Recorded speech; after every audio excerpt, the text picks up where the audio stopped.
सभी ज्योतिष प्रेमियों और मेरे मित्रों को सभी को नमस्ते। आज हम इस ज्ञान को, ज्योतिष के ज्ञान को आगे बढ़ाते हैं। पहले हमने जो नक्षत्र थे इनके बारे में बताया था, नक्षत्र किस तरह से काम करते हैं और कौन-कौन से नक्षत्र होते हैं।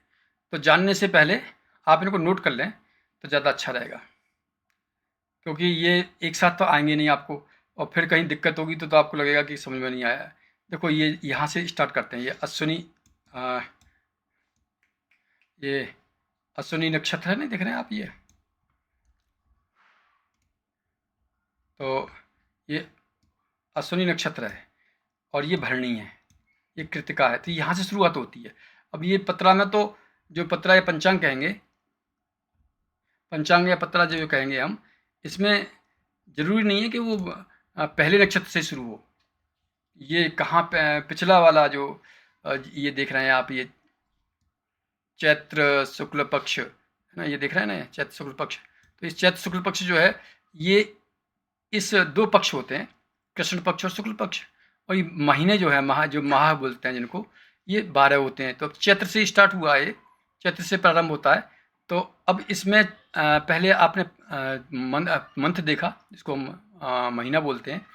और इसके दो पक्ष होते हैं, एक तो शुक्ल पक्ष आप देख रहे हैं, फिर एक कृष्ण पक्ष होता है। तो पहले कृष्ण पक्ष आता है, फिर शुक्ल पक्ष आता है ना, पूर्णिमा बाद में आती है। तो इस तरह से 30 तिथियां हो गई। 15 तिथि आप देख रहे हैं, 1 2 3 4 5 6 7 8 9, अष्टमी, नवमी, दशमी, एकादशी, द्वादशी, द्वादशी 2 हो गई, त्रयोदशी, चतुर्दशी और ये अमावस्या या पूर्णिमा है। देखिए, देख रहे हैं पूर्णिमा, ये वाली यहाँ पे लिखा हुआ पूर्णिमा। ये ऐसे ऐसे जाकर देख ले सकते हो आप। यहाँ पर ऐसे ले जाइए धीरे धीरे करके और वहाँ तक चली जाइए, यहाँ तक, ये यहाँ पे चले जाइए, ये पूर्णिमा लिखा हुआ है। तो अब आपने सबसे पहले देखा कि ये जो चैत्र के महीने का है, शुक्ल पक्ष का है। शुक्ल पक्ष में अब यहाँ पे लिखा हुआ श्री संवत 2080 का, पिछले वर्ष का है ये। तो शक संवत 1945 और उत्तरायण या दक्षिणायन को बोलते हैं। और बसंत ऋतु लिखी हुई है, बसंत ऋतु है ना। और जब ये तो आपकी तिथियां हो गई, ये जो आपने लिखी है, ये दिनमान है। देखिए दिनमान लिखा हो ना, ऊपर लिखा हो ना दिनमान। और ये क्या है? घटी पल। तो घटी पल में दिनमान दे रखा है। अब आप कहेंगे 30-2, 30-6, 30-10, ये बढ़ते हुए क्रम में है। आप देख रहे हैं ये इंक्रीजिंग ऑर्डर में जा रहा है। इसका मतलब ये है कि दिन और रात यहाँ पर लगभग बराबर थे और यहाँ पर अब इनमें अंतर आता जा रहा है, दिन बड़े होते जा रहे हैं, ये है ना। 30-36, 30-39, 30-43, मतलब इस तरह से पल में पल जो है बढ़ रहे हैं। तो ये तो हो गया घटी पल में मान, हो गया दिनमान, जो कि 60 घटी का होता है दिन और रात। तो उसमें से अगर ये बढ़ गया, 30-30 का होना चाहिए था, तो जो बढ़ता जा रहा है इसका मतलब उसकी लंबाई ज़्यादा हो रही है, चाहे दिन हो या रात हो। तो ये दिन का है तो दिन बड़े हो रहे हैं यहाँ पर। अब यहाँ पर तो आप जानते हैं वार हैं ये, तो बुधवार, गुरुवार, शुक्रवार, शनिवार, रविवार, सोमवार, मंगलवार, बुधवार, गुरुवार, ये लगातार इस तरह से, और अंत में फिर गुरुवार पे ही पूरा हो गया। अब इसको देखिए 38-30, वही जो हमने यहाँ पे देखा था, ये वाला है ना, यहाँ पे देखे थे ना। ये क्या था?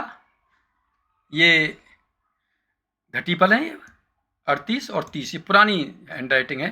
तो इसके हिसाब से अभी जो पुरानी कुंडलियाँ आती हैं वो इसी तरह से लिखे हुए आते हैं ज्योतिषियों की। जब बाँचने के लिए हम लोगों के पास आती हैं तो पुरानी भाषा में, संस्कृत में ज़्यादातर होती हैं, तो उनको पढ़ना थोड़ा सा मुश्किल होता है। अब ये देखिए रात्रि के हैं, ये रात्रि में जाकर के बुधवार का पूरा हो रहा है, 9:24 पर बुधवार। और जो प्रतिपदा जो बुधवार है, ये 9:24 पर पूरा हो रहा है।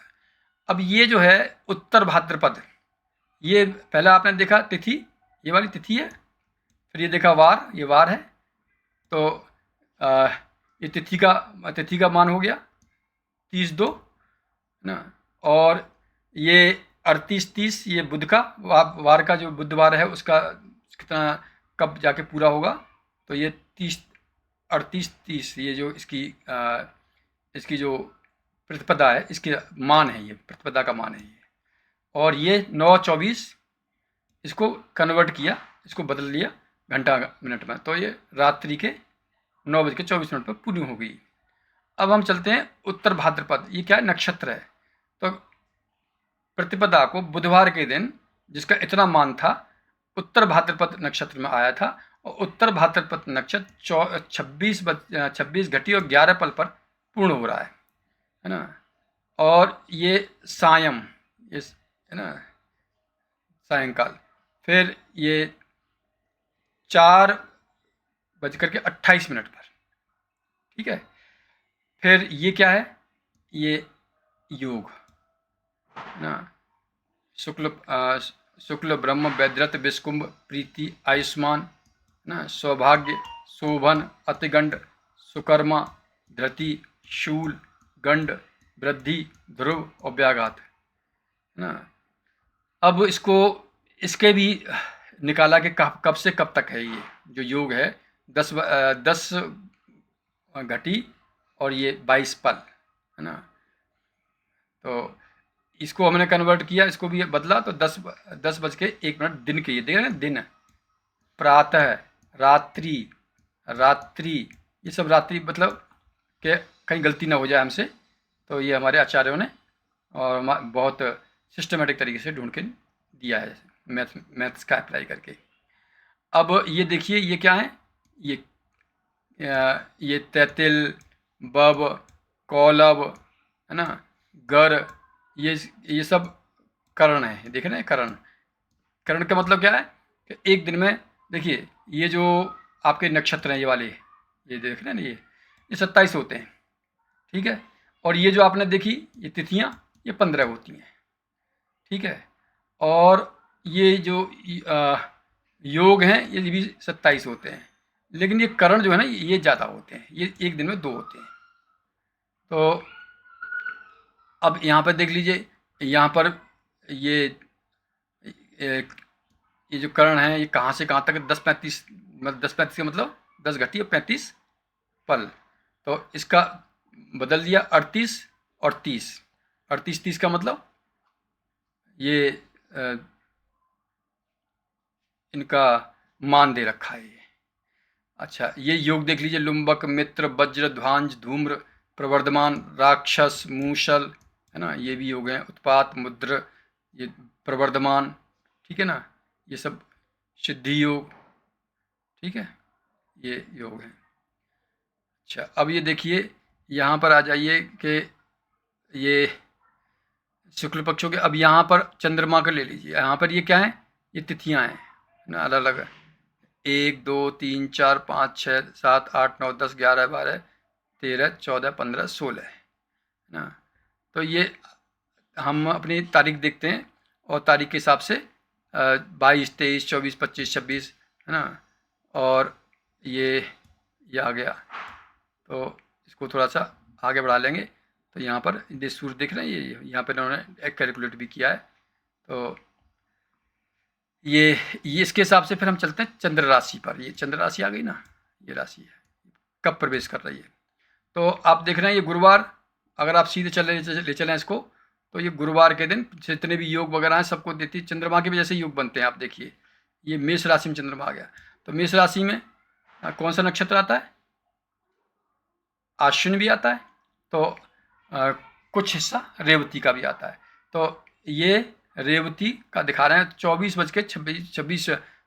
घटी 26 उस पर चंद्रमा प्रवेश कर रहे हैं इस पर राशि में, देखिए। और ये 39-33, ये 0-47, ये क्या है? घटी पल पर ये प्रवेश कर रहे हैं अपनी राशि में। मेष, फिर वृष, फिर मिथुन, कर्क, सिंह, ये 2.25 दिन रहते हैं चंद्रमा। तो उस हिसाब से ये बढ़ते जा रहे हैं आगे।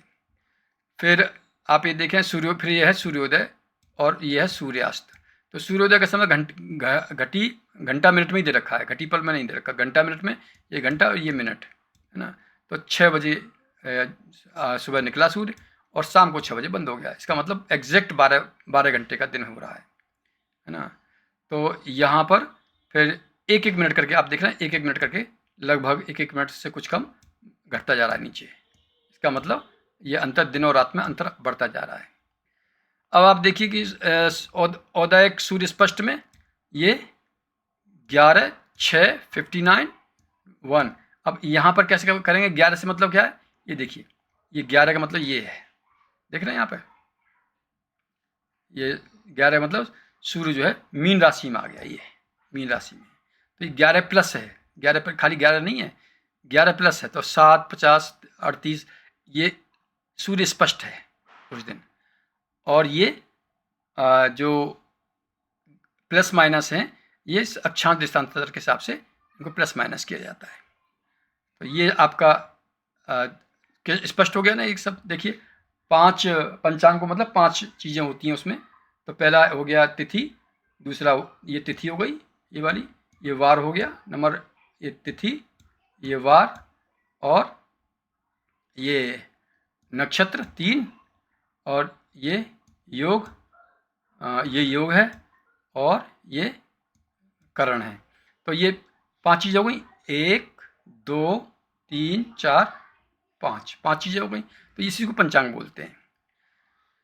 तो अब ये और हम आगे चलें तो ये देखें, थोड़ा सा और स्पष्ट हो जाएगा हमें, और सुविधा हो जाएगी। बाई चांस अगर हम जैसे कुंडली वगैरह बनाते हैं या कोई कुंडली हमारे पास आती है, तो ये उस समय के इन्होंने कौन से समय के, बुधवार का अष्टमी है, शुक्ल पक्ष की अष्टमी, देखो 8 लिखा हुआ है, और ये चैत्र लिखा हुआ, शुक्ल पक्ष 8 बुध। तो बुध के ये वाला, ये देखिए सूर्योदय का स्पष्ट समय, जो सूर्योदय किस समय हुआ, और उस समय ये पूरे ग्रह सूर्य, चंद्र, मंगल, बुध, गुरु, शुक्र, शनि, राहु, केतु, उस समय के इनकी डिग्रीज कितनी थी। तो एक हमारी सुविधा के लिए उन्होंने कैलकुलेट कर दिया है, उसको गणना कर दिया, जिससे हमें एक बार तो पूरा का पूरा आइडिया लग जाए कि कितनी डिग्री में है। जैसे सूर्य है तो सूर्य की डिग्री कैसे काउंट करेंगे? इस तरह से काउंट करेंगे, ऐसे यहाँ पर ये है। और ये भी बता दिया 59 और 20 डिग्रीज की चाल है पर डे की। चंद्रमा की यहाँ दे रखी है, ये चंद्रमा की प्रतिदिन की चाल दे रखी है। ये 26 41 ये मंगल की दे रखी है। ये यहाँ पर अगर कोई ग्रह बकरी होगा ना, तो बकरी दिखाया जाएगा, मार्गी होगा तब मार्गी बता दिया जाएगा। मार्गी तो ज़्यादातर सब रहते ही हैं, केवल राहु और केतु, ये दो जो है ये बकरी होते हैं। बाकी जब बकरी होते हैं तो उनको सूर्य और चंद्र कभी बकरी होते नहीं है। मंगल, बुध, गुरु, शुक्र और शनि ये बकरी होते हैं।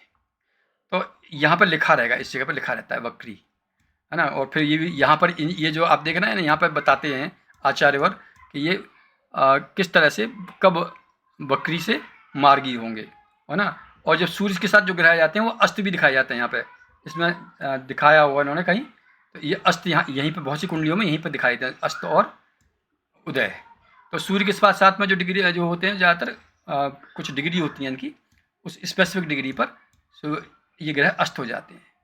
और यहाँ पर आप देखें ये क्या है, ये 12 और 6।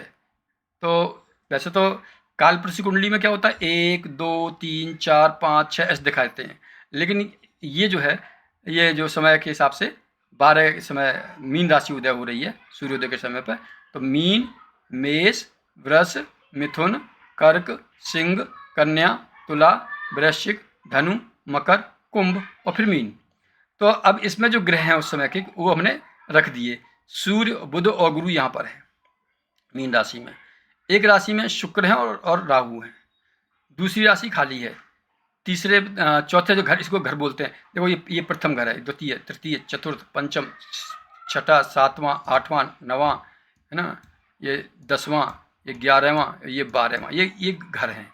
और राशियाँ, ये मीन राशि, ये मेष राशि, ये वृष राशि, ये मिथुन राशि, ये कन्या राशि, ये सिंह राशि, है ना, ये जो है